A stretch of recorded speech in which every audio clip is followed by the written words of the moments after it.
Hello, good morning, everybody. Welcome to Sunrise Daily. Today, I'm Chamberlain Usol.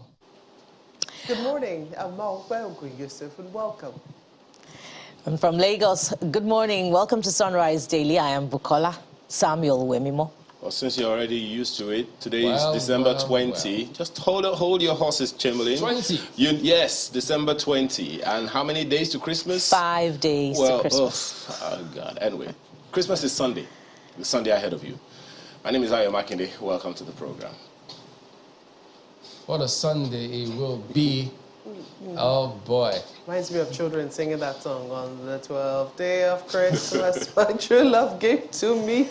I don't know why. I don't know what this countdown they've been doing on the 5th day or 5th day to Christmas. Well, 5 days to Christmas. They had better invite people because they keep inviting them alongside the countdown. So you can't get to the countdown and you say, well, that's it. It's just about, no. So both of you, Ayo and Buki, you just better know that people are waiting on both of you with this countdown to see where you're headed with it. When the cameras stop rolling, you get the invitation. The week of Christmas, the polity, certain things just playing themselves out, which we'll focus on this morning. Quite interesting, I tell you. But I guess we'll just go right ahead into the dailies and take a look at some of them for you in just a moment.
Go right ahead and take you through some of the dailies, and we'll start with Vanguard newspaper today. Governors out to ruin 2023 polls by choking opposition. This is ascribed to IPAC. And look at some of the riders now. Governors preventing opposition from selling their manifestos in states, IPAC chair alleges. INEC, police, EFCC, ICPC move against money politics, whatever that means. Maybe you have to read it and see at what point is this money politics, because they have to campaign with funds, to fund a campaign machinery. But when it comes to that vote buying bit, maybe that might be where this money politics, toga may be relevant or may apply. You never know until you read the story. INEC to sign MOU with road, marine transport unions today.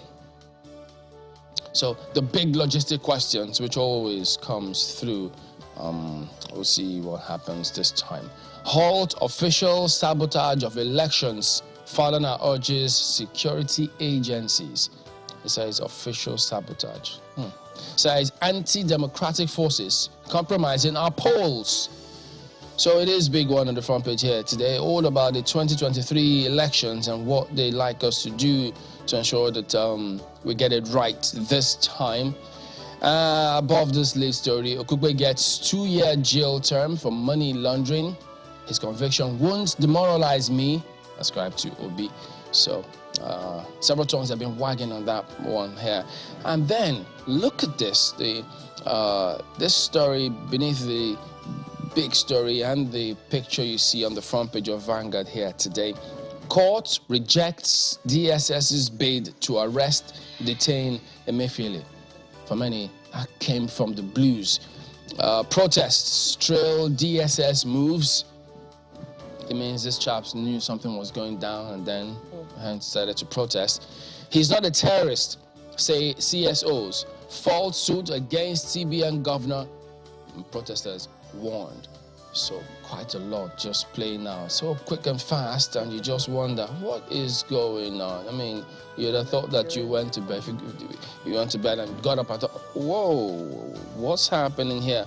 Well, you better grab a copy and then just go check out wherever you get your stories, your main stories, you know. Of course, we'll look at some of those matters as we progress here today. But don't forget to flip to the back page. It's different strokes for different folks. Cup in the air. Argentina, oh, they're so elated. Why wouldn't they? So the trophy is all over the place. They're celebrating the World Cup win, and they've got several perspectives here. That's Vanguard this morning. Well, leadership is the one we're looking at for you right now, and they're still looking at this 2023 polls.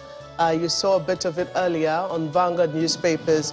It said INEC, EFCC, police, others move against vote buying. PMB has assured me of free, fair elections. That's from Atiku. My administration will be worker-friendly, from Tinubu. Okupe's conviction attempt to implicate me, says Obi. You find all of the details on page 4 of the paper. I think it's highly significant that we're seeing a lot of stories around vote buying. INEC, EFCC, police, others move against vote buying, because it looks like it's going to be the major issue for this coming elections. Like, if every other loophole has been blocked by the steps that INEC has taken, and politicians see that the process is foolproof, perhaps the only thing they can resort to is to buy vote. Well, that will be interesting to see how that works. But then it might have minimal effects. You never can tell, because if people come out en masse and decide this is where we're going, it'll be difficult for that vote buying to happen. People come out en masse and then the money is deployed en masse. What happens? I guess on that day we'll find out. So that's basically what they're trying to see, you know, if they can stop. But look at this. Poor procurement law hindering budget implementation. That's from the federal government.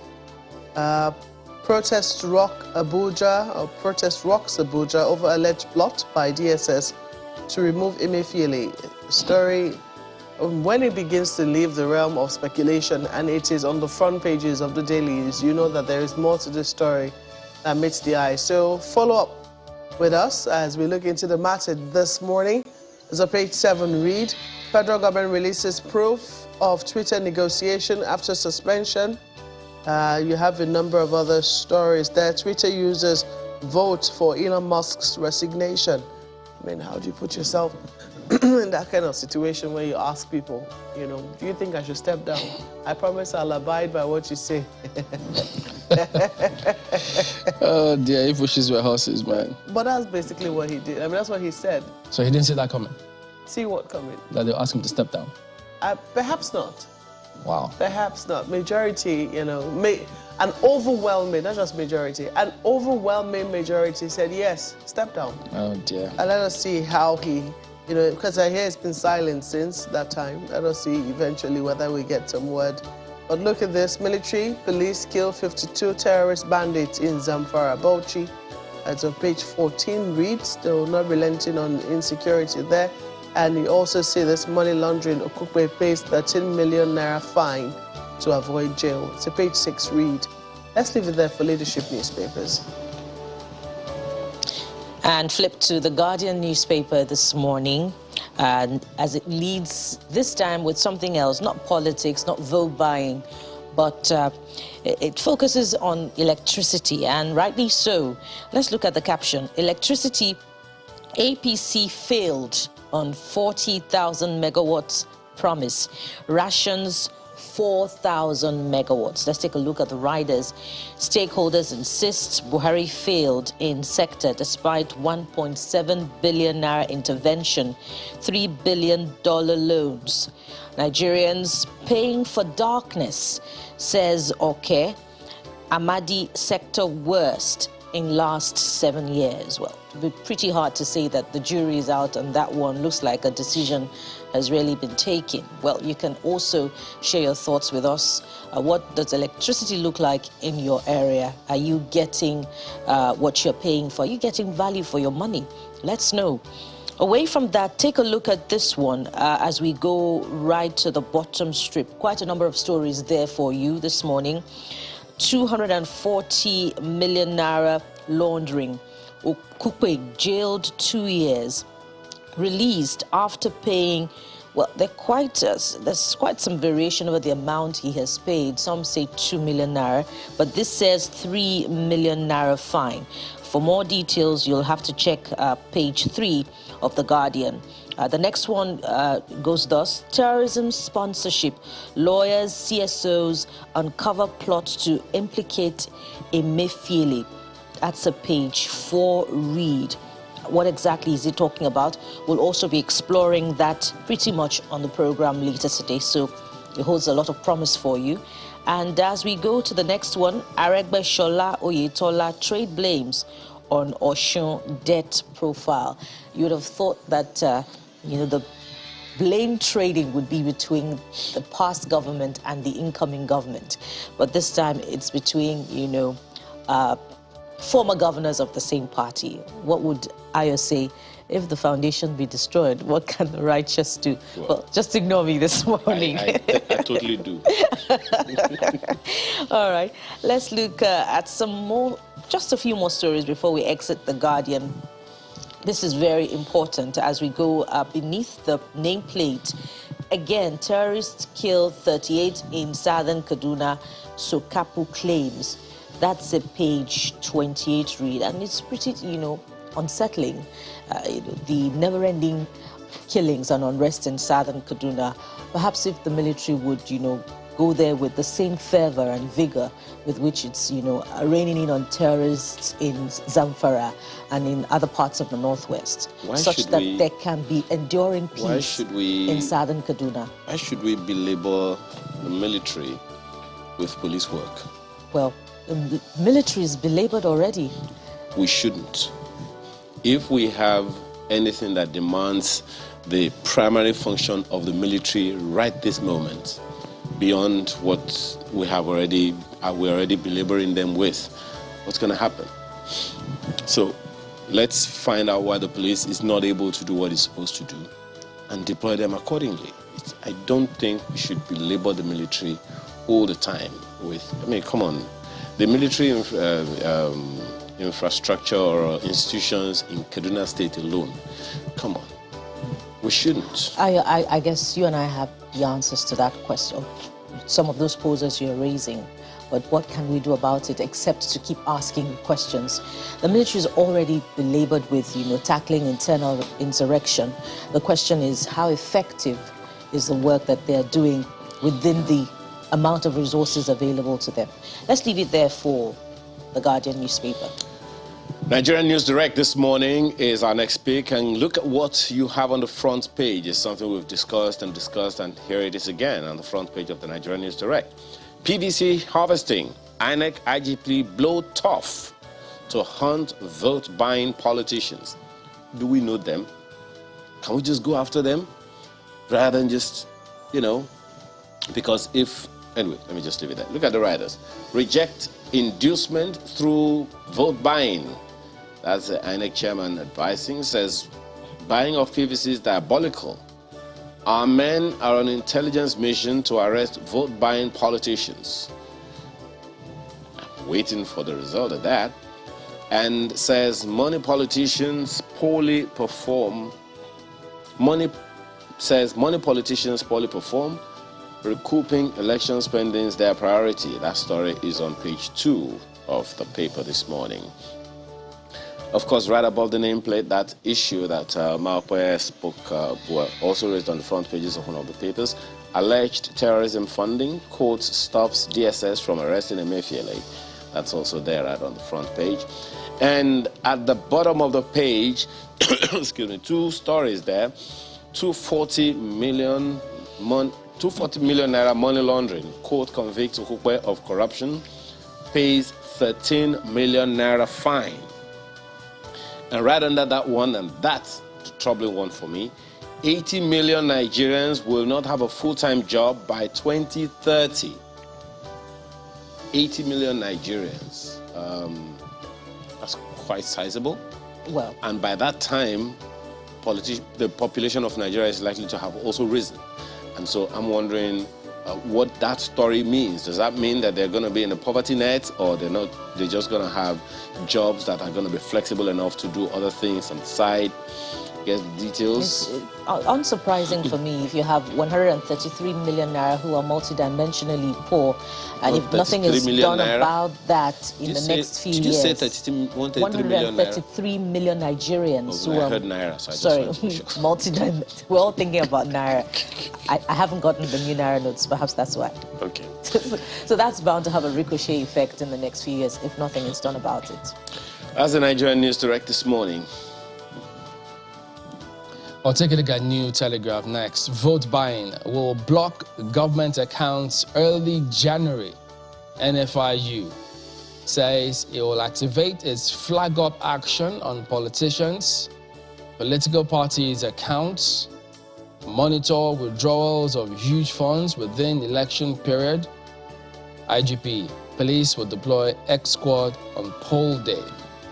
So, I mean, yeah, much as they're trying to see what they can do with this to stop this vote buying, but above all else, we need to work towards ensuring that we have, or institutions have the capacity to checkmate this. Not that for this election, we're blowing all hot about this vote buying, then after this election, business as usual. So what would that have achieved? It would mean that but it was just for that period. Well, I guess we'll see where this is headed. Whatever will make us have credible elections, hey, we're all for it. Don't forget that. And then below that little story, alleged terrorism. Court refuses DSS's application to detain CBN governor as CSOs kick against plots. No amount of desperation propaganda will deter us, says agency. There you go. Haneze debunks alleged killing of 100 northerners in southeast, says report targeted at Obi. Infraction. CBN reads riot act to banks, money transfer operators, kicks over terminating payments in Naira. Oh, okay, so a number of things going on there. I think it will interest you. But I tell you, very, very interesting times.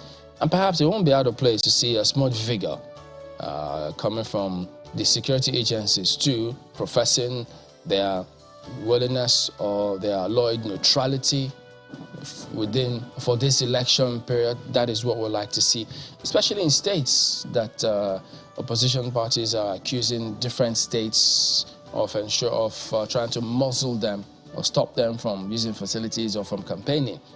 I mean, we've seen that from IPAC as well, saying, look, this is happening to us. We're being strangulated and muzzled. So, that is why security agencies should speak to those issues. Are they lending themselves for those governors in different states to muzzle opposition? That's where they need to come clean themselves. How will the security agencies intervene? I mean, I'm trying to picture a scenario where a political party is refused a venue. Yeah. What is a security agency supposed to do about that?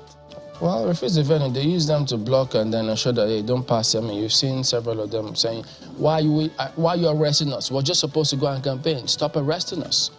Those allegations are all there. So in those scenarios, then they need to come up and say, look, this is why this happened, and this kind of narrative. So I had a different picture in my head. I thought what you were saying is perhaps security agencies can say, you know what, go ahead and campaign. We will protect you, regardless of, because it's your right to be able to do so.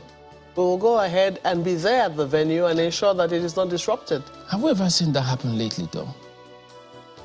Where they just say, hey, everybody should, everyone is allowed to go ahead and campaign. That We governor will be calling for the head of the security agency in his state and saying, you need to remove this commissioner of police. He is not, I can't work with him. It's not possible. Oh, dear. Or, you know, if it's the head of the DSS and his director DSS, as they That's call. when they remember. Yeah. I'm not in charge of police in my state. Exactly. You see what we've been saying?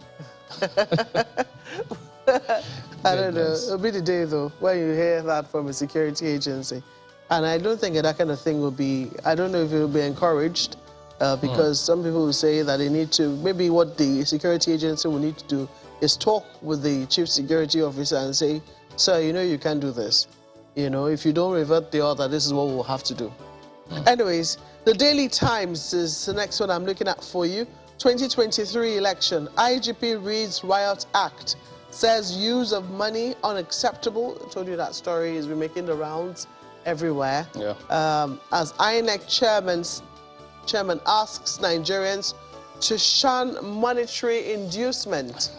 Yes, do not collect money for any reason. That's what the INEC chairman is saying. Don't sell your vote for any reason. The INEC themselves too need to put in place measures to make it very, very, very, very difficult for anyone on the election ground to buy votes. They have a huge role to play. I feel sorry for INEC. All the roles we expect them to play. I mean, their role is to conduct elections, right? I mean, make sure that your votes count at the end of the day. When you now begin to add all of these extras, we're also supposed to prevent the people from being able to buy votes. We're supposed to ensure that they are safe. Look, we pay money for this. INEC has a primary role. I think that, I mean, as INEC continues to emphasize, it is a multi-stakeholder venture. Elections are a multi-stakeholder venture. It means that there are so many other stakeholders, including the voters, who need to play their role for the elections to be successful. But I would say INEC needs to focus on its primary role of conducting elections and making sure that those elections are credible. And vote buying, stopping vote buying is part of it. Vote buying, placing those cubicles, every other stakeholder who is involved in the monetary aspect and security aspect of things need to play their role to ensure that people do not sell their votes and people are not buying votes. But please, it will make our elections let better. INEC concentrate on its primary role. It's difficult enough. And I'm not making any excuses for them, but I'm just saying, I mean, looking at all the things we expect, that does not expand it beyond what we need to be No, this is part of their responsibility, though. They also said that much. That is they have been saying that it is, yes, it's giving them a big headache. That they've been saying, create another commission for it. If we say that our security, if we say that our security agencies are not capable of prosecuting those crimes, and we want, then let us have another tribunal. I mean, because when you have over 80,000 offenders on one day, what are we supposed to do? Where are we supposed to keep them? How are we supposed to prosecute them? Well, before they even get to that point, I'd like to see them position those cubicles and make it in such a way that, look, it will be difficult. Even if I were trying to show somebody something, it will be hard for you to see. Everybody will see what you're trying to do. So it's something that Don't forget, we'll be glad. The ballot has to be open, secret. Even at that. Ballot. Yeah, even at that. The cubicle, the way you position it doesn't mean you make it completely secret. Yeah. Open, secret. I mean, the sanctity of the vote is also very important there. We mustn't compromise that, you know. I mean, at the end of the day, let us trust the voter a bit to have some sense. It's the truth. There's only so much you can do. Nigeria generates 625 billion naira from VAT in Q3 2022. That's from the Nigeria Bureau of Statistics. Nigeria generates 625 billion naira from VAT in third quarter of 2022. So you'll understand why this argument over who should be collecting VAT, why it is important. Look at that amount of money alone, 625 billion naira in just one quarter. Yes, that's from the Nigeria Bureau of Statistics. Perhaps FIRS can also help confirm that figure. That is, if they've been able to sort out their back and forth. You also see this. Federal government approves release of 1.3 billion naira for payment of SACCO's ex-workers' outstanding benefits. So hopefully we should see less protests in those areas. Insecurity constitutes serious threats to credible elections, says Falano. So that's what we're saying about multi-stakeholder. Yeah. You know, all the other stakeholders need to play their part. Let's leave it there for Daily Times newspapers. Can we just simplify the process, please, and not make it unnecessarily cumbersome? You know, can we just simplify the electoral process? I don't know. Kola, please. Well, Ayo, is it 62 days to the election now? And this is what we have on the front page of This Nigeria. Military airstrikes kill 40 terrorists in Zamfara. And take a look at the rider, or riders, well, rider now. Bandits murder Kaduna 37 villagers as police neutralize 12 insurgents in Bauchi. So when we're talking about, you know, a multi-stakeholder approach to election, how INEC should concentrate on its own primary responsibility and how other security agencies should take up theirs fully, the question is, how secure will, you know, the voters in these areas feel during the elections come 2023? So somebody should be talking to us. You know, all those hard-to-reach areas, all those areas, you know, that bandits and terrorists are in control of. What's going to happen? Have those people been automatically disenfranchised? Well, the question is, are bandits in control of any area? Because, you know, we've heard also officers of in the security circuits in Nigeria say there is no segment of Nigeria where any terrorists or whatever it is are in control of. And we are fully in control of our Nigeria. But then the issues you raised are valid. How really safe, secure do people feel? In the Southeast, for instance, we know what we are hearing. So I'm just hoping, look, maybe if we simplify the process of the electoral process, perhaps now we're talking about electronic transmission. How about just electronic voting? Well, too early, yeah, maybe. I don't know. But you know, one of the areas, you know, that comes to mind immediately when we talk about, you know, that are not too safe, locations that are not too safe, is Berningwari. I remember our conversation with Mr. Idris just sometime late last week, and you know, he pretty much didn't express quite much confidence about the safety of some areas in Kaduna. The interesting thing is, yeah, so that's his own position. Other people may have a different position. Well, we need more evidence, more information. As we look a bit more at This Nigeria this morning, we'll go to the right-hand corner to see these ones. NLC meets Tinubu, demands intense anti-corruption war. That's a page 10 read. And even as the campaigns continue ahead of the elections, you know, the engagement with the politicians continue. And also this one says, Rivers inaugurates family court to protect children's rights.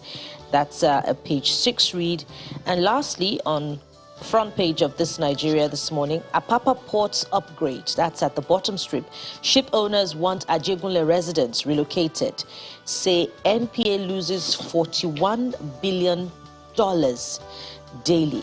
So what's Ajegunle got to do with the Apapa Ports location? You'll have to find out inside page 4 of This Nigeria, but it would be worth reading to give us some insight as to how operations can be made to be more effective at the Apapa ports. Let's leave it there now for This Nigeria. You know, when anyone anywhere would say, okay, this Apapa port is like an extension of the ports, but hey, what do I know?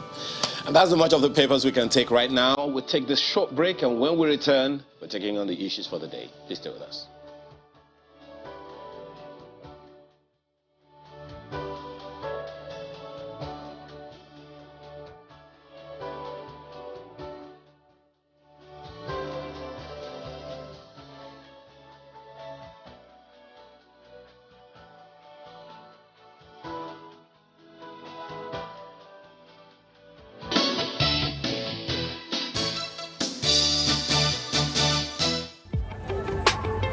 This is what they call 21st century. When my customer say I want to use POS, I will just bring out my phone, open the application, press this code. I don't have anyone that using POS anymore.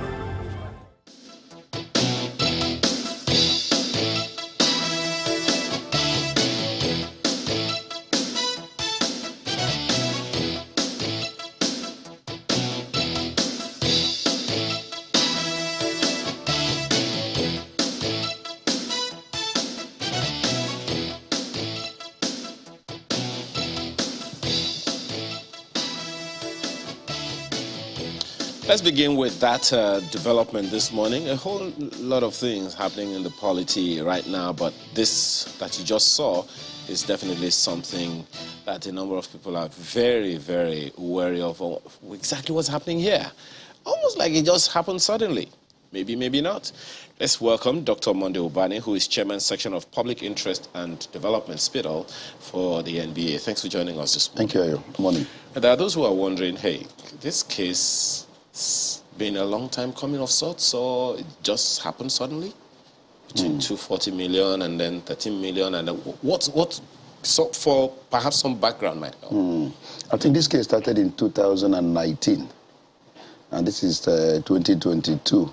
If you remember, the Administration of Criminal Justice Act that was enacted in 2015 was to cure this issue of delay in administration of criminal justice.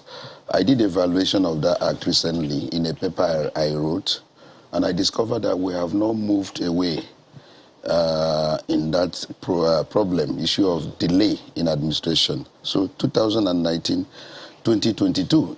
And it sounded so sudden. People are not even aware of this case. Exactly. And then yesterday there was the issue of conviction. It's not today's case. It's been there. But the point is that it ended yesterday with a conviction. They didn't find him guilty of fraud or corruption. But for the fact that he had at the time an amount of money in excess of 5 million, which the Money Laundering Act criminalizes. And of course, and I can assure you now that we have started to implement this law, many Nigerians will go to jail, because we are not supposed to be giving or carry an amount in excess of 5 million at a time.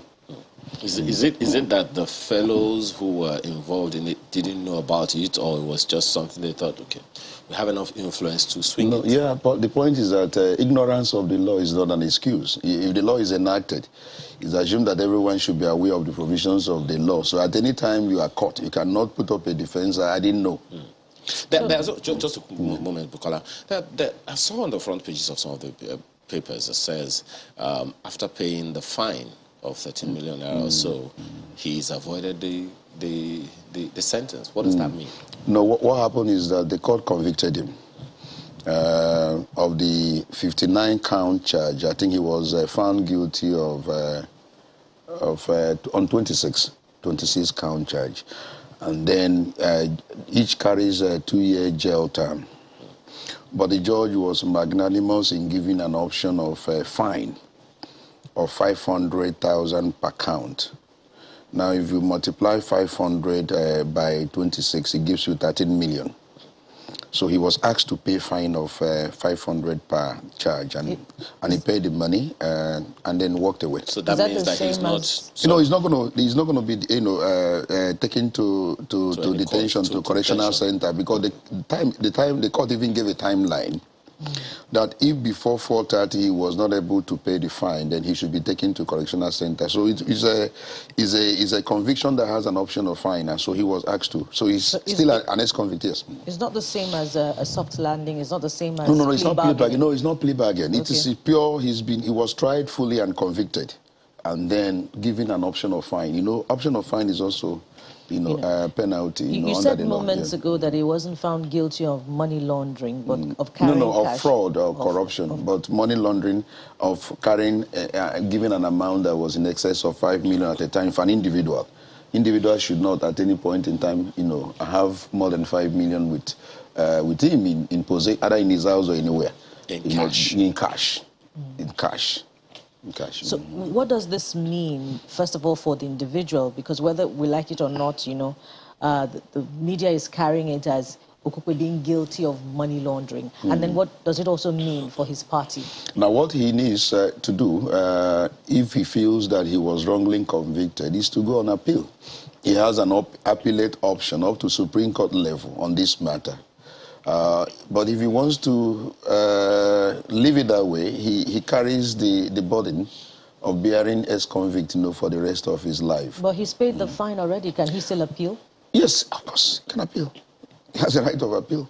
And if he appeals, he gets his 13 million back? Of course, if the court sets aside the conviction, he gets his money back. But yes, paying the fine, isn't it a form of acquiescence? No. Acceptance it's of like conviction. it's like when you are convicted and ask you to go to prison, you don't have any option. you are asked to pay or you go to prison. So if he doesn't want to, he goes to the prison.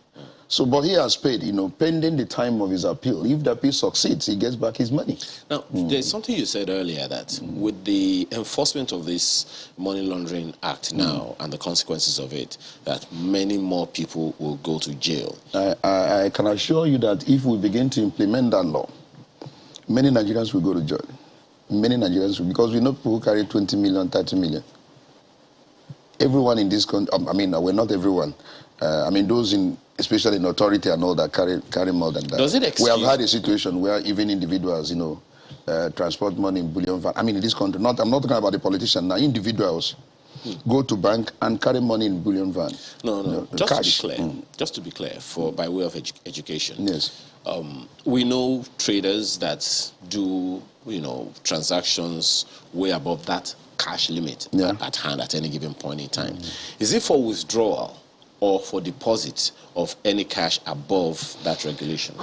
I think what that law was meant is to reduce the issue of carrying cash at any point in time. You can do a transaction worth over 20, 30 million, but let it pass through the banking sector. I get that, yes. But the point that I'm making is, if people come with cash, 1 million, 2 million, 3 million, and at the end of the day, yes. At the end of your business day, it accumulates to more than 5 million for an individual, or more than 10 million for a corporate representative of an individual. That's in your possession. In your possession. Yes. Based on daily cash dealings.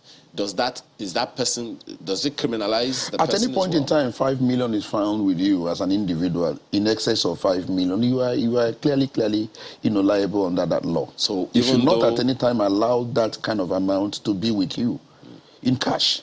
It should not. You do know, though, yes. that, just before we go to the for the other sake issue, of, yes. You do know, though, that there are people who deal in cattle and such other things yes. way up north and perhaps do not have access to that kind of money at any given point in time. So transferring might be an issue for them. So does that criminalize them as well? See, Ayo, as I said earlier, we are coming up as a nation, and I know there are certain practices we should begin to probably imbibe.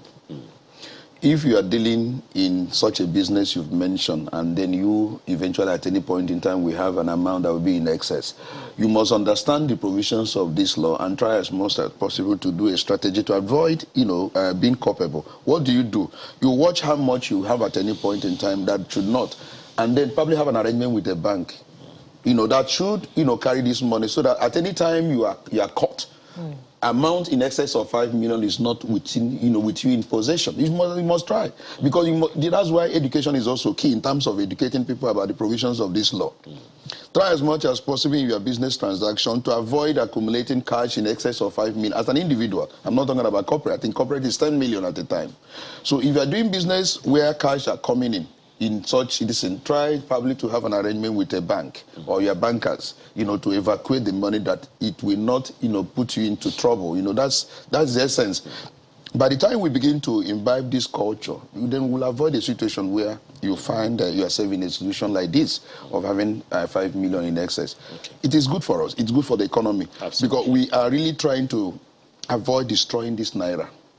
It loses value the moment, you go to UK, it can't, it's 20 pounds at a time. You hardly see 100 pounds.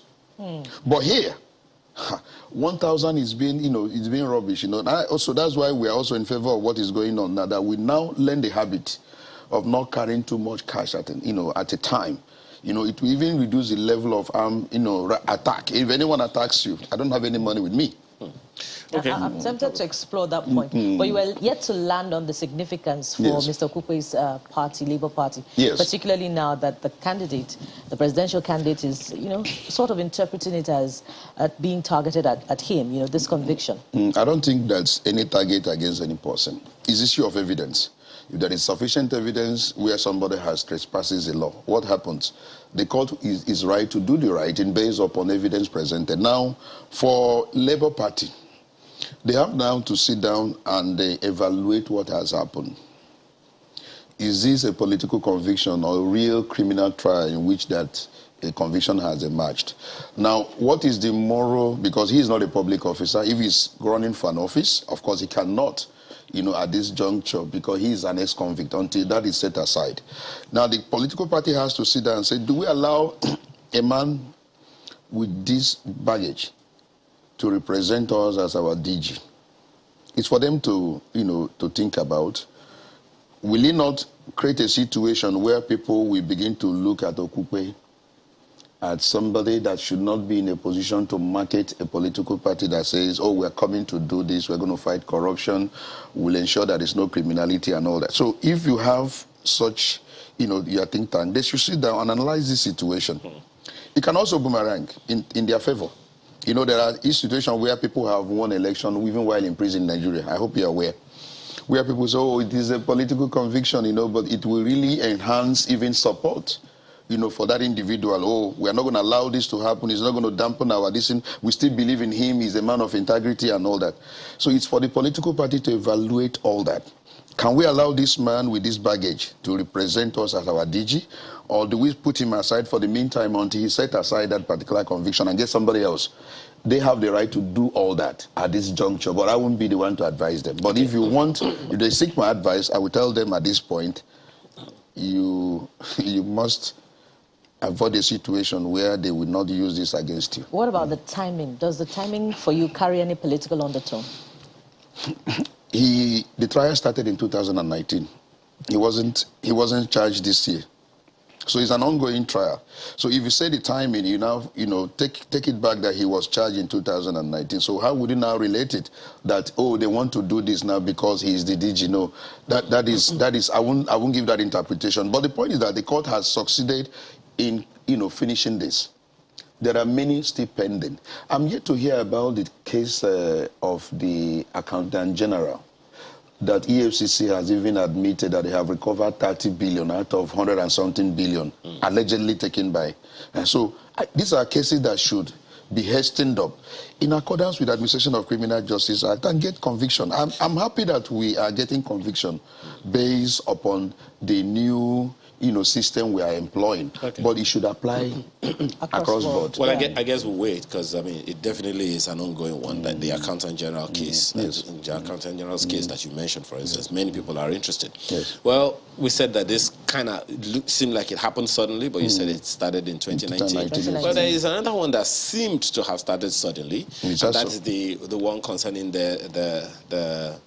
a certain Godwin Emefiele, according to what we have, where the Federal High Court sitting in Abuja is said to have declined an application by the DSS to arrest and detain Godwin Emefiele. One of the things that we understand that the judge said was, look, there is no evidence that this is the same person as the CBN governor on the one hand, and hey, why arrest someone suddenly without, sufficient evidence? Perhaps some background as well?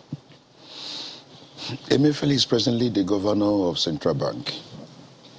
And then there is allegation that are very grave. One is on economy. The other one is on terrorism. And you go to court in order to have him arrested and detained.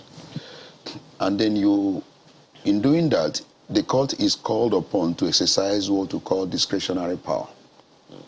For a court to exercise discretionary power, you must place what we call sufficient material before that court, which is what we've been saying all along in terms of ex parte applications that the security agencies use often to infringe on the right of citizens. He's not given an opportunity to come and represent himself to counter whatever allegation you have put up. This is one-sided allegation. And you are now asking the court to really act on that one-sided allegation. What are the sufficient materials presented before the court? I am very happy that the court, through this case, is establishing a proper jurisdiction, jurisprudence, which is what we've been saying, that there should even be an enactment to guide the court in cases like this, where they are being asked upon to exercise their discretion to infringe on a guaranteed right. The man is not there. You are putting up this allegation, and you want the court to exercise that to detain him, even beyond the constitutionally guaranteed time, 24 hours. You're asking to be detained for 60 days or 45 days, like in the case of Showore, if you remember. and you are not presenting any sufficient evidence. And we have this character, oh, it's from the office of the president, it's from the office of DSS, it's from the office of EFCC, and so what? Are they not supposed to do the right thing in order to convince an arm of government that is different for it to exercise discretion? So I'm happy. What I want to say is that this is the way we ought to go, and let it be applied to everyone, both to a big man, both to the governor of Central Bank, and to that poor man in Bauchi or somebody in Ikuano in Abia State. Let it be applicable across board. But there is an issue that you mentioned. Yes. In laying the foundation, you raise the issues that the DSS raised, which are that this matter concerns terrorism, and it also has implications on the economy. Yes, sir. How significant is that for you? And given that, on the one hand, I mean, the DSS, for instance, may not want to release certain information out. But of course, you know that the judge said, look, I should have been taken into confidence. That is the truth. If you're alleging, you can't just make a blanket allegation and say, just mention the word terrorism. Somebody now begin to act because you have mentioned it. No. The court is being placed in a position to exercise discretion. Get me right. Okay. What are the materials before the court? What materials have you presented? Oh, because the word terrorism, then the judge becomes afraid. Oh, you have used the word terrorism. No. What are the facts that will make me now to abridge this man's right? That is the truth. If it's not there, it's not there. So the court should not go ahead and begin to, fear the word terrorism. As I said earlier, we fear certain words, oh, it's a terrorist act. What are the things that constitute terrorism in the act you are alleging? So that the court now be in a position to exercise discretion. You're asking the court to exercise discretion. What are the material facts? None. But I'm saying it shouldn't be applicable only to the big men. That is the situation. When we are fighting, any man can be a victim tomorrow. When we stay here and begin to talk about fundamental human rights, we are preaching it to everyone. That you are in a position of authority today. Tomorrow you become an ordinary citizen who can become also a victim of the system if you don't get it right. Let's begin to sanitize our system and let the right thing be done. Okay, you are going to arrest a CBN governor. He never even disclosed his identity to the court. That is even fraudulent in the first place. It was not mentioned that this is Central Bank governor. We are doing things wrongly. The way Onogen was removed, and that we cannot continue as a nation in begin to do wrong things. Let's begin to do right things. So and I'm based happy on that, with the court's decision. Back to political undertones. There are suggestions that the bid to arresting him may be political, given the impact that the redesign of the new Naira notes may have on the elections. Get me right. I am not here to speak on behalf of any person. Emefiele is not I'm not his fan. I'm only saying that the right thing must always be done. We should not fetter the power of the security agencies to carry out investigation at any time. Because this matter touches both on the strategy of investigation. Jurisprudence of rights is very key. Most times, the security agencies rush to go and arrest somebody without any evidence. And I said it here several times. We see what happens in other nations. Before they rein you in, they would have done almost 80% of their investigation. So when they are bringing you in, it's for you to make a statement, and they now confront you with all those material evidence, whether you agree or, and then the next thing that they charge you to court.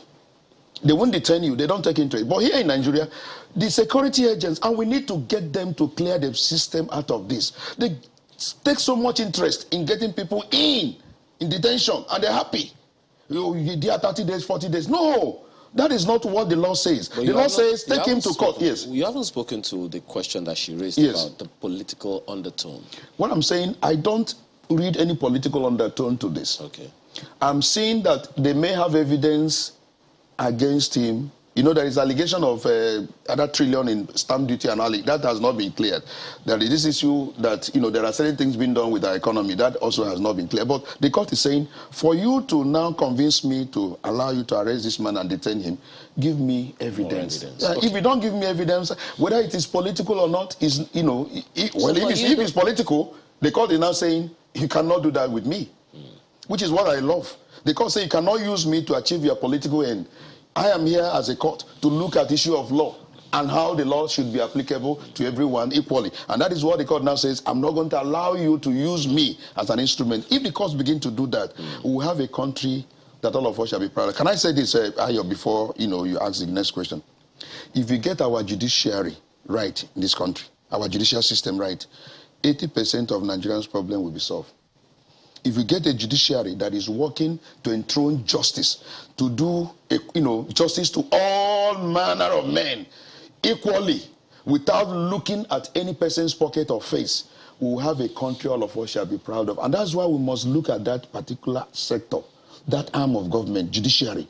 I'm interested in it. I'm a public interest lawyer. If we get judiciary working, 80% of Nigerians' problem will be solved. This conversation is quite a number. Yeah, I'm telling you. But this issue is not really, this conversation is not really over, because what you began with, for instance, was that, look, cases shouldn't be delayed beyond a particular time. I agree with you. However, we seem to prioritize political cases a lot more, contrary to some other things that one would consider important. But that's another conversation we probably have to have some other time. Yes. With you, Dr. Monde Ubani, Chairman, Section of Public Interest and Development, SPIDO of the NBA. Thank you again. Ayo, thank you for having me. Okay. Thank you. I'm in my traditional dress today because I have closed. You have closed for the year, we know that. Christmas is in the air, even in the weather. We're back after now to take on another issue. Please stay with us.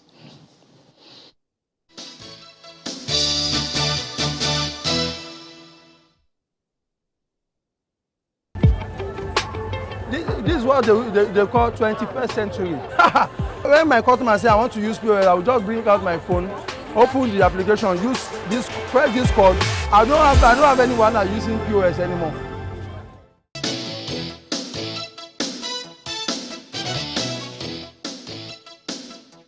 All right, welcome back. Mr. Bashir Yusuf joins us next. He is a former chairman of the Inter-Party Advisory Council, IPAC. He joins us from our studios in Kano. Good morning, and thank you for joining us on the program today. Quite a number of issues that are playing out that needs to be addressed, with some concerns being raised about them. Well, much as we see that narrative about vote buying, which we'll come to in a moment, or we might as well even look at it right now.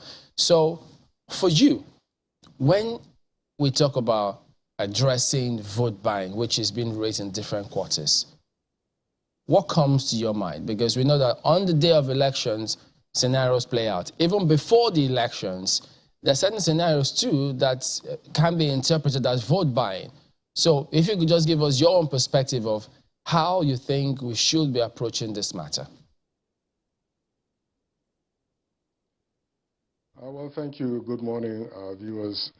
Well, you see, when people allow themselves to be induced by collecting money to sell their votes or their PVCs, these are people who are desperate people, who are very poor. Why do we live in a society whereby people have to be forced to make a choice between their liberty and their daily lives?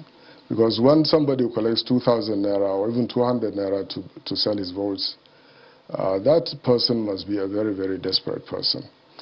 We are unfortunately looking at the symptom of the problem, not the disease itself. The disease is poverty. People take a look at what government is able to deliver to them, and look at also the value of the money they collect on election day, and make a choice to say that, well, I'd rather just collect this up front instead of waiting for promises that never actually come. So I'm not trying to justify the fact that people are selling their votes. I'm just saying that we have created a society in which people are so desperate that they felt compelled to make a choice between their liberty or their future and their today and now. And that's the proper definition of desperation. So unless we solve those two key problems, one, the problem of poverty, and two, that when politicians make a promise, that they actually deliver.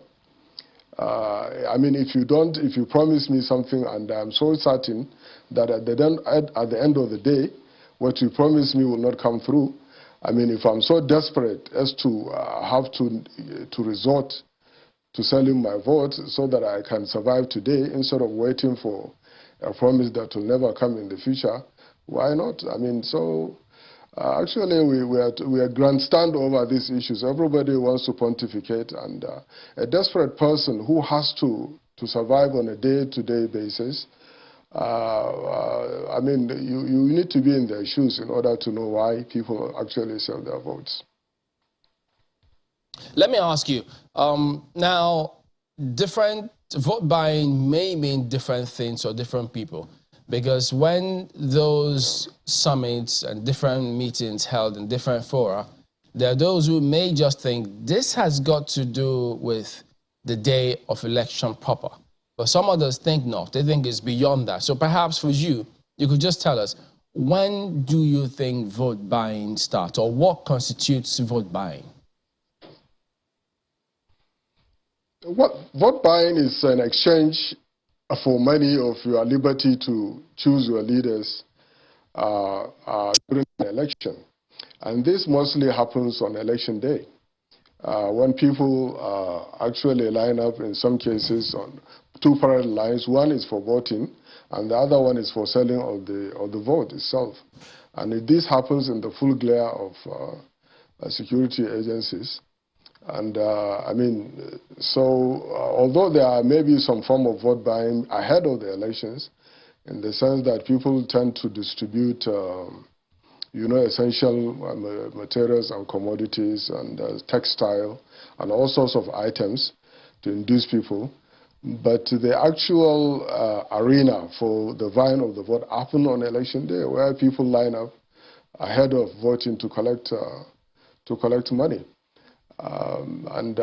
Sometimes the queue for collecting the money is much longer than the queue for voting. And people come early enough.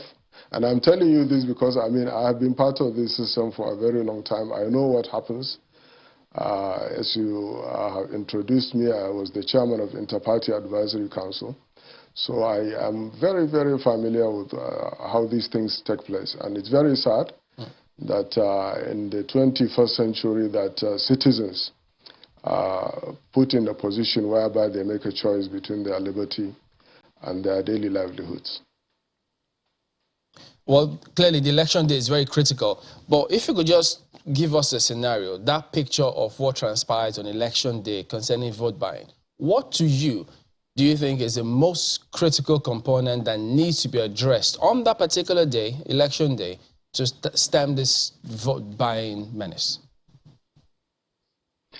We can try to minimize it by deploying enough manpower, security manpower on election day to make sure that the vote buying queue does not take root. But you know, politicians have a variety of means of doing this. Even getting the vote out, some people send out buses to actually pick voters, and they pay them along the way before they get to the polling booth. And sometimes the vote buying is done through agents, okay, not directly between the voter and the party or the candidate that is contesting for election. There are middlemen sometimes that perform that role. So it's a very, very desperate situation. And I keep going back to the issue of addressing that root cause, the desperation that I mean pushes people to engage in this kind of unfortunate behavior. And we lay the blame mostly on the victim. And who is the victim? The actual victim is the guy who sells his vote, okay? And we lay the blame mostly on them. Why don't we ask ourselves, what pushes them to do this? I mean, do we actually deliver the services that they vote us to deliver? Then after delivering the service, they still go and sell their votes, okay? Do we create an atmosphere or an economy which provides people with a decent source of sustenance that prevents them or gives them some sense of pride to feel that they are beneath, I mean, or beyond, or above selling their votes? So, I mean, it takes two to tango. We need to really also ask ourselves, what role do we play? If you have enough security on voting day, I don't know if you can have enough security to checkmate 70% of your population that live below the poverty line. And that is represented also in the voter population. About 70% of those who vote are also desperately poor people. So I don't know if we can have enough security to prevent them from making that choice on election day, but we can minimize it. And the cost of doing that also is very, very prohibitive. Why don't we just do the right thing the first time? Make sure that we provide average citizens with the kind of services that they require, so that they don't have to collect those, because they put a price to that vote on that day. To say that, how much am I willing to collect? Yeah. Go ahead, yeah. I was going to say, I mean, I have quite a number of questions swirling in my head right now, but let's first of all tackle the incentive for the voter. Because some people will say that if a party promised to do something in a previous election and fails in that decision, and then, you know, the elections come in, you know, they begin to campaign again and perhaps think that vote buying is what will solve the problem. Well, some people also argue that the opposition also takes part in this vote buying business. But if this is supposed to be an incentive, isn't the failure, assuming that the party in power at whatever jurisdiction has failed at that point in time, shouldn't that be enough incentive for the voter, you know, to be able to take a decision? Well, for people like you and I who can wait for 4 years, yeah, that's one of the incentives. For example, I can afford not to collect anything and then try to punish the party down the line by not voting for it. But for a desperate person, I mean, who lives day to day and who lives hand to mouth, that's purely theoretical. And sometimes also it is because of lack of choice. I mean, if you give us two candidates that do not represent anything different, like the parties actually don't represent anything different, I mean, what do I lose if you vote one candidate or the other? I mean, so, I mean, I might not even stay at home if the candidates presented to me do not represent real choice. So I may well stay at home. But for those who feel that they can come to the polling booth and collect some stipend instead of staying at home, that's an option for them. So we like I said, we pontificate so much because we are so comfortable. The kind of desperation and the kind of deprivation that is taking place at that level of polling booth, I mean, it's unimaginable. And you need to really go, and the politicians know it. That's why they use the money as an incentive. They know that people are very, very desperate. And sometimes they actually create that situation of desperation and then come back to benefit from it by buying the votes. You've spoken to an incentive. I mean, that's oftentimes, you know, people would rather stay at home. Some politicians will argue that perhaps what they're trying to do is make sure that people come out to vote. But to your mind, because before now, what we had to also deal with were polls that were not credible. Do you think that there is enough awareness, perhaps enough, how do I put this now? Yeah, enough awareness, enough education about how the process is changing, how the voters' votes really count, and that should perhaps also incentivize the voter to come out and vote if he or she believes that there is a real choice? Well, to be fair, since 1999, the quality of our elections has been improving. Not as much as we'd want, but improving nonetheless. And therefore, I agree with you, as we continue to improve the elections, and that force politicians who get to public office to know that the voters, the power of the vote counts, and then they themselves try to ameliorate the situation of the citizen, then that, the more that happens, the less the incentive for people to begin collecting money in order to sell their votes. Part of it is the powerlessness that the average or the ordinary voter feels that his vote represents, that even when he votes, that does he really get what he votes for? And even when he gets what he votes for, does it in the end reward him? I mean, does the person or the party he votes for, does it actually deliver on its promise? So as the quality of elections improve, I have no doubt in my mind that this tendency for people to sell their votes will decrease. And I must say that the 2023 election is going to be substantially and significantly more qualitative, I think, than the elections before it, because of the safeguards that have been put in place. I've been following what INEC has been trying to do, and I must commend the Commission for its doggedness and its determination to improve the quality of our elections in 2023. My colleague already took you up on the process, especially before and on the day.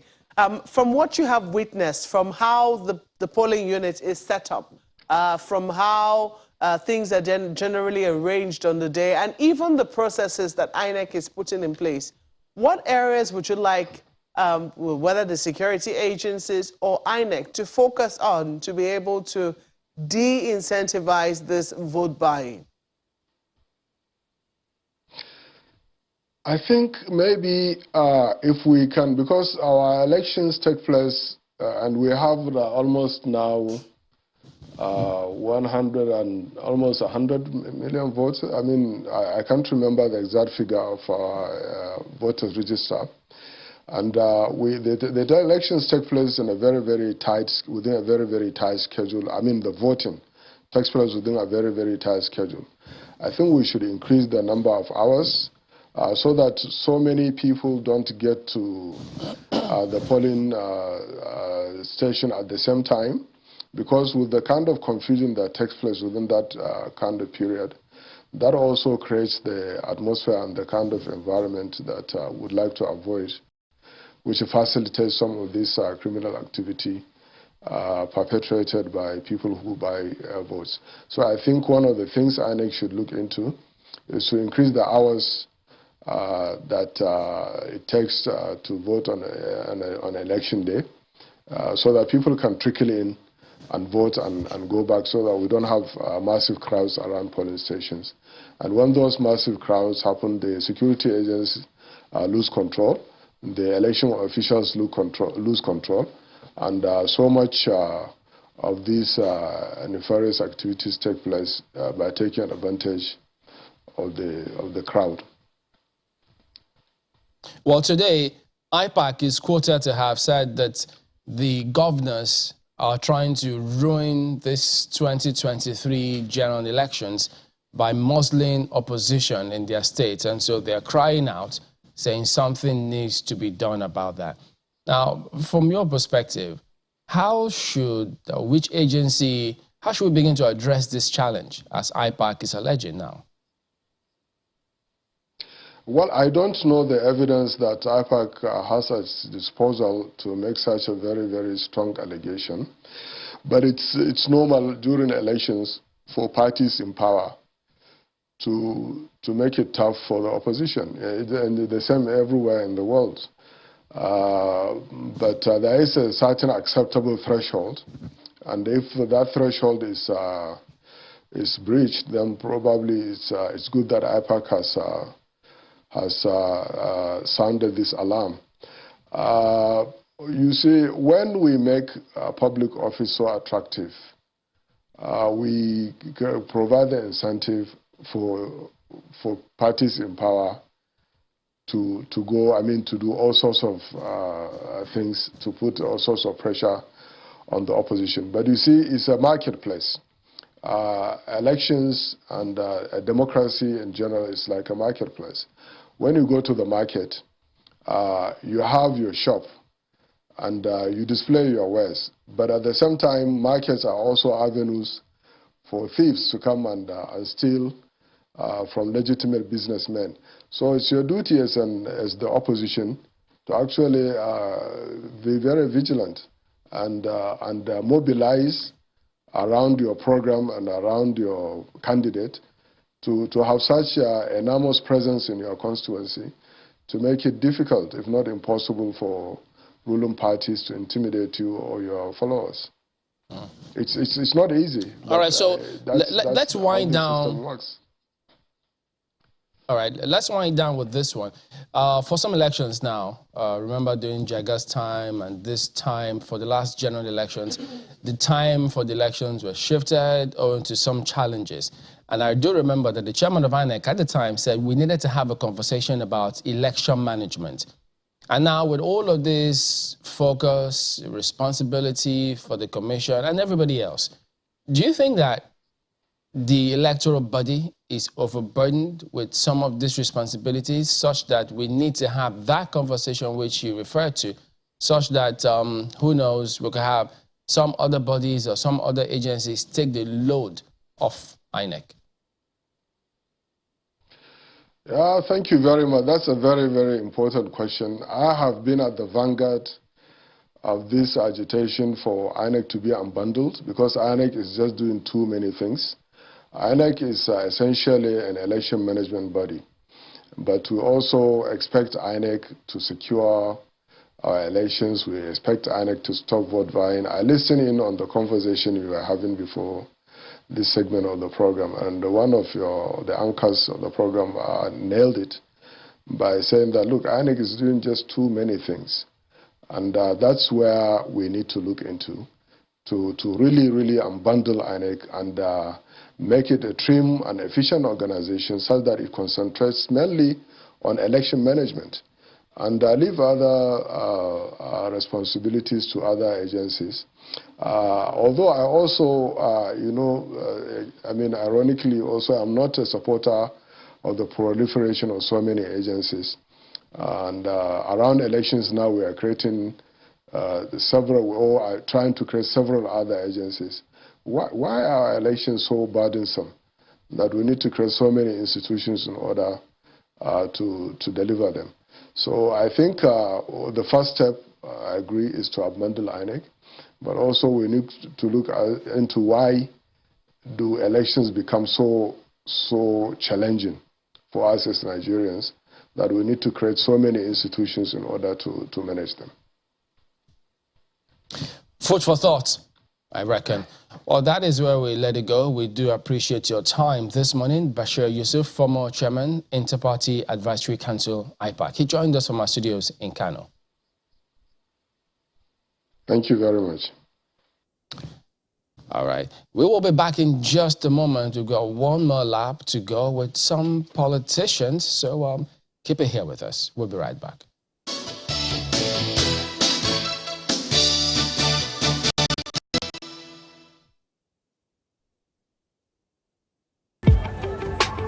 With this squad app, I think my customers will understand that it's my own POS. No wuru-wuru, no waka-waka.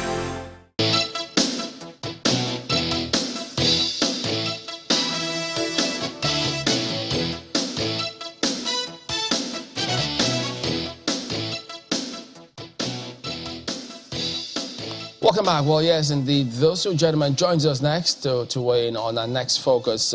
Mata Sado, Director of Research and Strategy, Niger State People's Democratic Party's Presidential Campaign Council. He joins us virtually from Kaduna. And then here with us in the studios is Sheon Faleye, who is a member of the APC and a legal practitioner. Good morning, gentlemen. Thank you for joining us today on the program. Well, if we start off with this right away, look, it's just staring us in the face.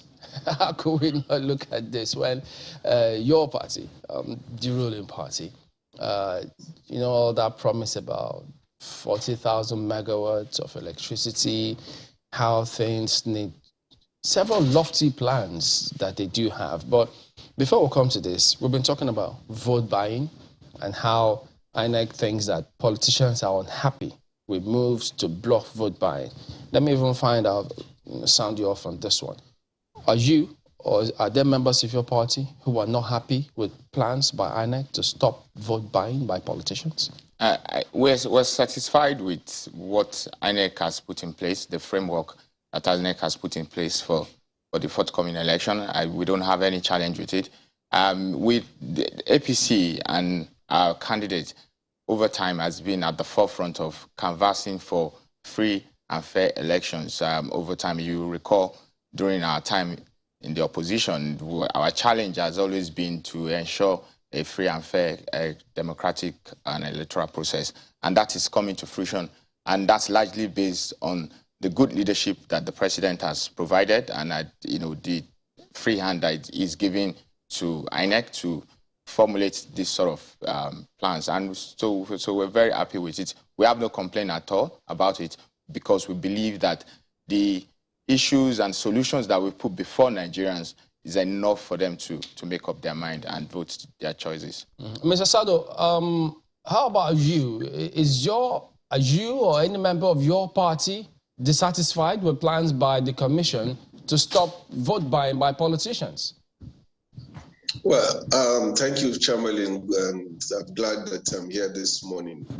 PDP would not be a party that would need to buy votes in 2023 election. So the only party that would be bothered by whatever policies INEC is bringing about is the APC, the party that has failed the Nigerian people. I saw that you wanted to start off with asking my friends in the studio about the promise for 40,000 megawatts of electricity that was promised to the Nigerian people, and several other lofty, beautiful ideas and manifesto that they proposed to Nigerians in 2014 in the run-up to 2015 election. So as a political party, the PDP is not going to need to meet any Nigerian with any naira because as it is at the moment, the people are the ones yearning for the return of the People's Democratic Party. A lot of people have said, look, APC, please take us back to where you picked us from. Return us back to where we were because things were never this bad. We have never had this bad as a society. So why would the PDP be even thinking or bothered by that? I think it's obvious that the only political party that would have the need to look for voters, to induce voters with their money is the APC. So that question is not, as far as we are concerned in the PDP, it's not necessary for us. Well, what we are focusing on is providing for Nigerian people the alternative. All right, I know that you may want to respond to this, but whatever response you have, you could add this to it. How do you relate to people who say, well, look, yes, there's a renewed hope manifesto, and you may have promised several things in that manifesto, but your party promised this 40,000 megawatts. Now you're rationing 4,000 megawatts of electricity. So whatever else that you have in the renewed hope manifesto, how can we relate to this? How do we believe that if previously you promised us certain things and didn't fulfill it?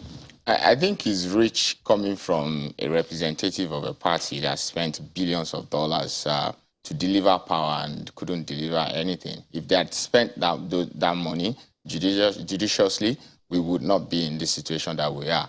But having said that, this government, this present government, you will know, has spent considerable amount of time, resources, and money to begin to deliver the sort of power that are generated into homes by investing considerably in our transmission and distribution capacity. And that will continue under Asiwaju. And the key thing to note is that under this government, there's been considerable investment in the power sector. And of course, the difference between the previous government and this government is the ability to commit those funds to actual delivery of these projects, which was lacking under the PDP. If those things have been done, we would not be where we are today. So what do we have to show for the funds now, which is it has been committed to those projects? You must understand that there's timeline between projects initiation and undertaking of those projects and the delivery. What we're seeing at the moment is the investment in that sector to ensure that our transmission capacity is able to generate, to transmit the power that we're generating. The fact is that there's no power to at least about 8,000 to 10,000 megawatts of power available. What we have seen is a lack of investment in the transmission capacity which this government has done. Didn't the party know all of that before they went about the promise of 40,000 megawatts?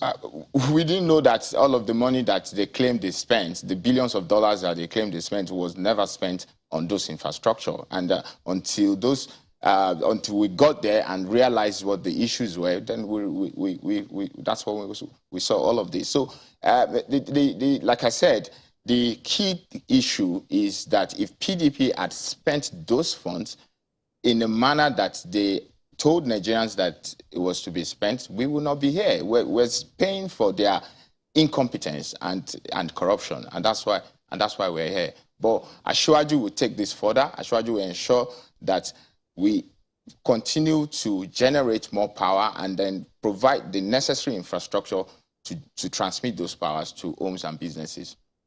I always find it very interesting when things like vote buying are mentioned, and then all of a sudden, all of the parties become saints in the business. I wonder if INEC was talking about me then. If everybody says, no, I don't know anything about this, does not apply to me. Mr. Sado, I'm just a little curious. I mean, when we talk about vote buying, we have to be pretty honest and very upfront here about the temptation that, parties usually face, especially in areas perhaps where they are not too popular. And you must admit that much as we're talking about, how would I put it now, the presidential elections, the elections will be conducted on different layers. There will be the presidential, the governorship elections, the National Assembly elections, etc. There is no way you can say that the PDP is not involved in vote buying at all, at whatever level. Wouldn't that be a little, let's say, presumptuous on your part? Thank you so much, Mark, for taking away the conversation from the man that is trying to blame the People's Democratic Party after wasting 7 years of Nigerians' time. My brother, I think it's important we take this conversation a notch higher. I was a supporter of the APC, the presidential candidate of then the APC, General Muhammadu Buhari. I was a supporter because I believed that he was coming in to change the narrative. I didn't expect that he was coming in to come and give excuses and blame the PDP. And now, having said that, as it is at the moment, the PDP is reaching out to every single citizen of this country. And as a matter of fact, the citizens are the ones that are clamoring for the PDP. The people are the one. I am on ground. I am right. I've several times been at my constituency. I have related with the people. I have felt the pains of the citizens of this country. I have felt the pains that I see on the street of our country. So really, whether people engage in the traditional style of trying to induce the voters or trying to solicit vote from people by using the traditional means, I really don't think that is the point here.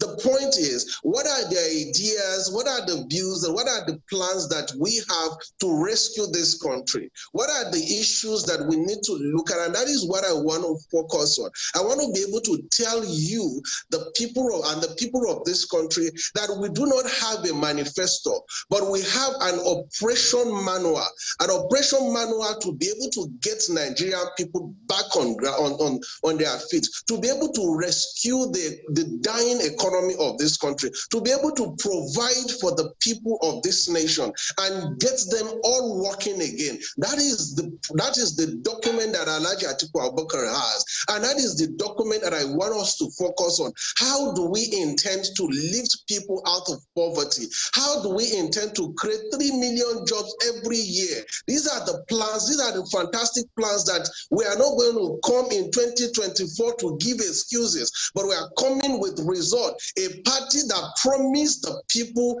a whole lot of things in 2015 and today cannot deliver it, and all that they are trying to do today as at now is to blame the PDP. Should we take that party serious? Okay. Should we have just a moment. Now, it is interesting that you say you were also a part of the PDP, well, a part of the APC at one time, and that you left because you were disappointed. It's interesting that the person whose votes, or for whom you're also canvassing votes now, was also a part of the PDP and at some point, and then part of the APC, and then he's back to the PDP. There was a reason the PDP lost elections in the first instance. Some people will say that it's because it's lost the trust of the people to be able to carry on with its manifesto. Why do you think that the people deserve your trust this time around? Amalque, thank you so much for that question. See, one thing that I thank God for Alhaji Atiku Abubakar's life for is the fact that he has continually looked for, yearned for a better Nigeria. His desire has been that we should be able to have a Nigeria that works. That is why in 2003, he stood up. He wanted to challenge his the president. In 2007, he ran for president. In 2011, he also wanted, because the idea that he carried in his bosom is to be able to have a Nigeria that is the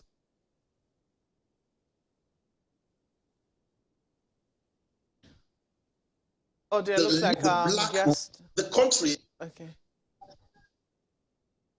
Looks like our guest online, it's a bit frozen. But let me come to you, Mr. Shea, or Mr. Yeah. Pardon me. I just want to take a look at the overarching theme of hope. Some people will find that a self-indictment. Yes, I understand that, there is an attempt to paint some similarities between 1993 and what we currently have, 2023, etc.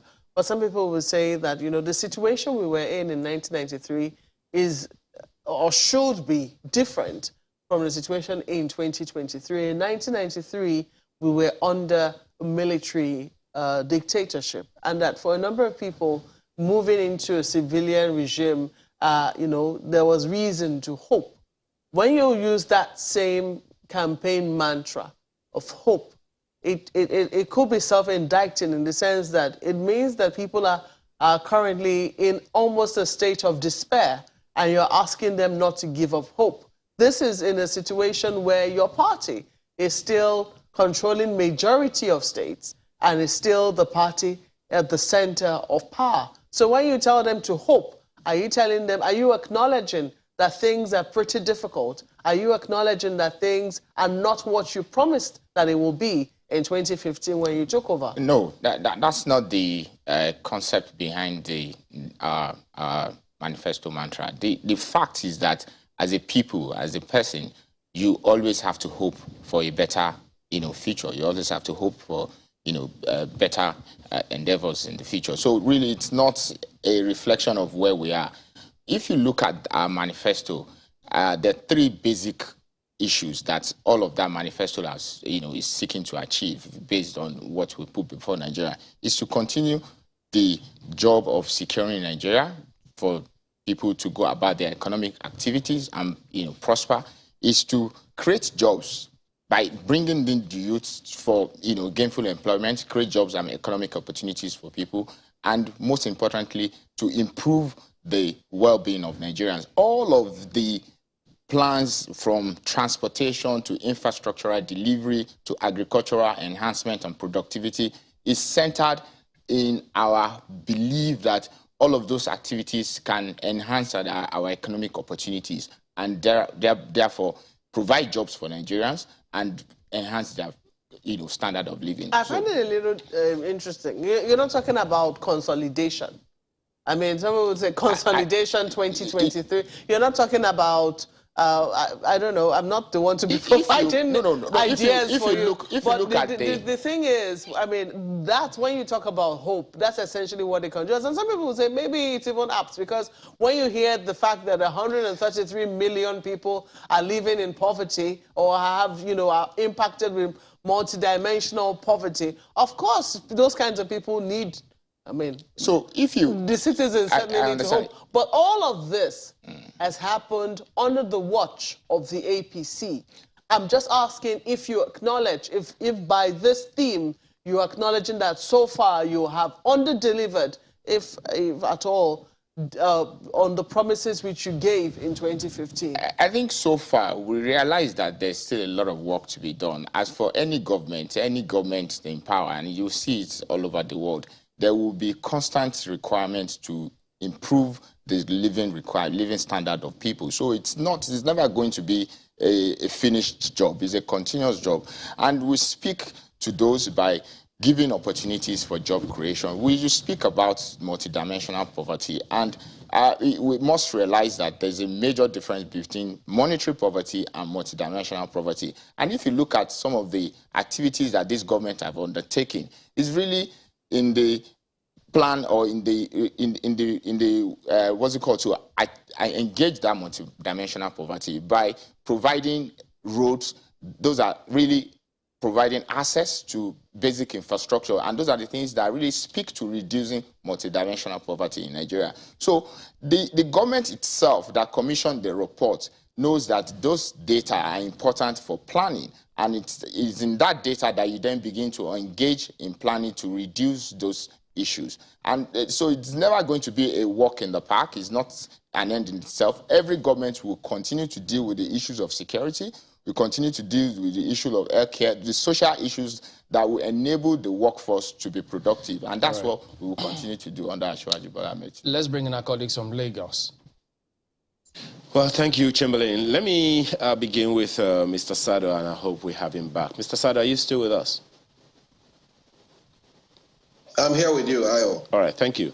Well, most of the time when we talk about issues like this, what I see is we're always talking about the center, the presidency, the federal government.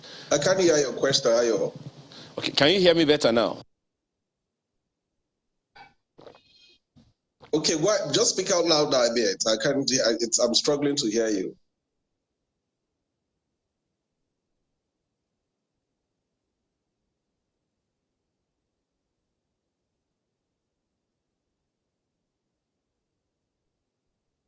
Leaving out the states in all of these.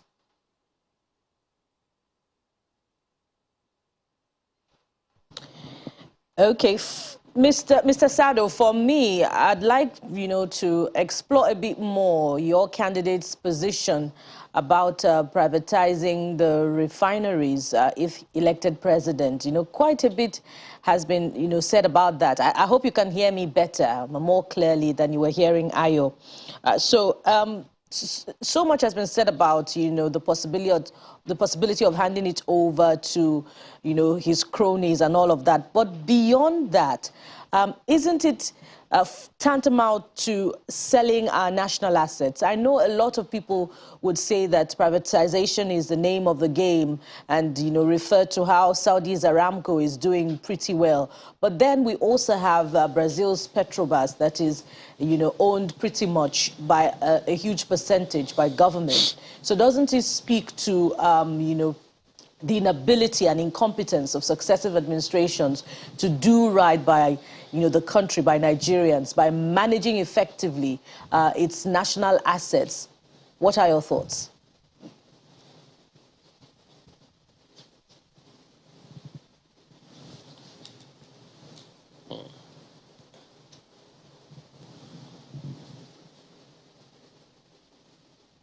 Mr. Sado, please confirm that you can hear me. I think we might have lost Mr. Sado at that point, but we'll try and get that connection back and sort that out. But the point you were making about monetary poverty and multi-dimensional poverty, but wait a minute. Okay, we'll sort that out and get back to him. So were you trying to understand that point? Were you saying that we're better monetary poverty-wise, or what exactly? No, that's not what I'm saying. I'm saying that we need to dimension the difference between poverty, monetary poverty. The report did state those. And yes, and multidimensional poverty. So if you talk about our multidimensional poverty numbers, then it looks, it's 130, 133. But in terms of the monetary poverty, it's much more lower than that. And it's so that people understand what the issues are and speak to the lack of access that, you know, multidimensional poverty connotes, and then see what government is doing to breach those access deficits or those, you know, those challenges. And like I said, it's about providing access to healthcare, providing access, basic infrastructure like road network, to allow people to get to schools, to allow people to travel much more quicker and faster. Those are multidimensional issues that add to the poverty challenges that we have. And it's important that people see what government is doing to bring, you know, that down. But having said that, I heard what your colleague was trying to say about local politics and I mean local government, and government being really our focus on government is really at the central level. And I do believe and I agree that Nigerians must pay attention to the lower level of government, because that's really where the impact is. That's really, it's the local government that deals with our sanitation issues. They deal with our primary healthcare challenges, which also speak to some of these multidimensional challenges that we're talking about. And we urge people to take interest in governance at that level, so that we can have, a development that is all-encompassing rather than focused at the federal level. We do have Mr. Sado back. Mr. Sado, could you go ahead? Yes, we lost you at some point, so I don't know what part of the question my colleagues asked that you heard. Did you get any part of it? No, I think I can hear the Abuja studio very clearly, but Lagos studio seems to be lost at my ears. So. Well, they were talking about how we needed to focus a lot more on what's going on with the states. And as a matter of fact, in this poverty report that was published, Sokoto, which happened to be state, PDP, even though some say, look, what does it matter? But then it's a measure, isn't it, of some of the policies that your party is out there operating and executing. So if at that level they're not able to get it right, it raises a concern for some persons that probably are at the center. Are these kind of policies too that we may see playing out?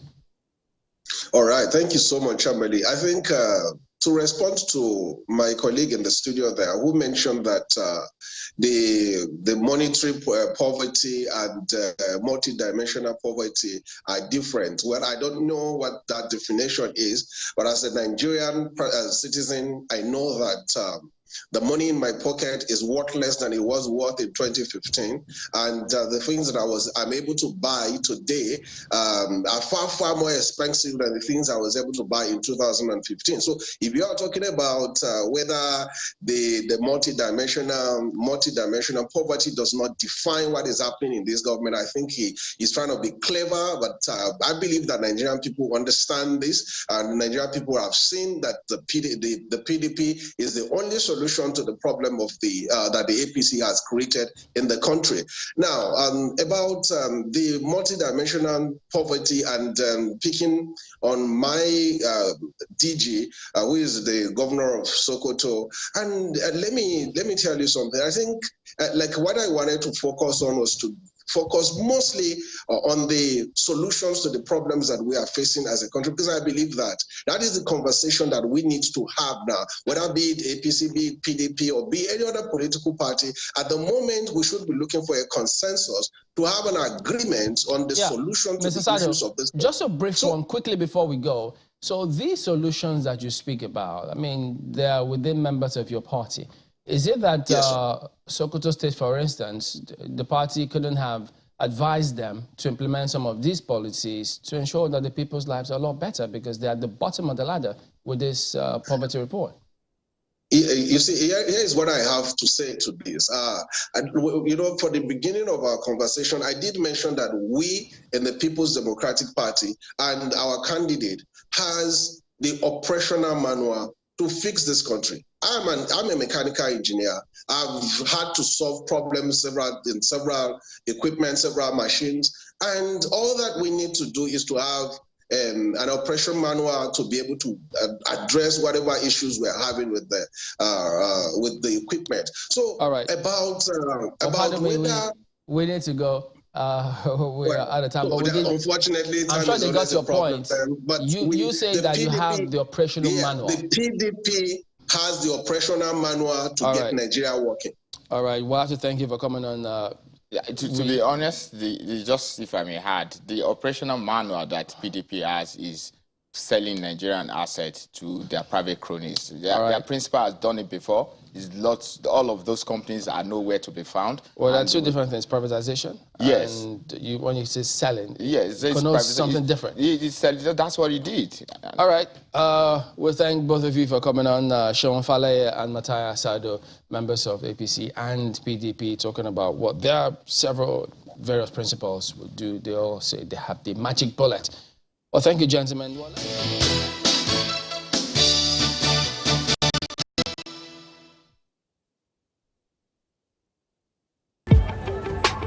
With this squad app, I think my customers will understand that it's my own POS. No wuru wuru, no waka waka. Well, let's quickly run through some messages that come from viewers. This first one comes through from Kenneth, talking about credible election. He says, elections are transparent when each step is open to scrutiny and stakeholders can independently verify whether the process is conducted honestly and accurately. On the other hand, the electorate should not in any way give room for financial inducement, but rather exercise their franchise according to conscience. Well, I'm looking at this one from Dr. Peter Awodi, who says there is no gainsaying the fact that vote buying is a political monster that should be stamped out of our political system. It's a function of desperation by politicians who cannot genuinely put their popularity to public scrutiny. This is why Nigerians have been intentionally confined to poverty, because poverty is being weaponized for political gains. All Nigerians should resist all forms of vote buying. Well, this one is from Victor Owo, and he says, as it is currently, what INEC is doing is to make the elections as credible as can be. Just like in football, where VAR has revolutionized officiating in games, BVAS, introduced by INEC, is the game changer. Where now lies the issue? Voter turnout will be the decider, and we know desperate politicians will try all they can to make voters not to come out and vote. How will they do this? By going to the strongholds of opposition and ensuring they don't come out to vote using violent means. I believe the police should check those flashpoints and take charge so that people will come out without fear. The mysterious Nigerian politician has been demystified. All we want is that at the end of it all, 2023 will be tagged the year of the Nigerian voter. I like what that a day one. that will be. I'm looking forward to it. Professor Enakena says, let's outgrow party politics to fix insecurity and the ailing economy by tackling the systemic rot in government ministries and parastatals, while INEC and EFCC must evoke the full weight of our laws to criminalize and prosecute vote buying in an emerging democracy like ours. Olagunju, you've got yours next. You say literacy is a civil right. Voters' literacy is one of the best ways to curb the challenges of the 2023 elections. Millions of Nigerians, he says, are faced with literacy challenges. Election day can be intimidating as they try to understand the do's and don'ts, he says, of that particular day. I guess we'll have to keep going on that one. But that is the show today. We thank you all for your messages. We'll see you again tomorrow. I'm Chamberlain, so goodbye. Thank you so much for watching. I'm Maokwe Ogun Yusuf. From Lagos, I am Bukola Samuel Wemimo. And I'm Ayamakinde. Have a wonderful rest of your day.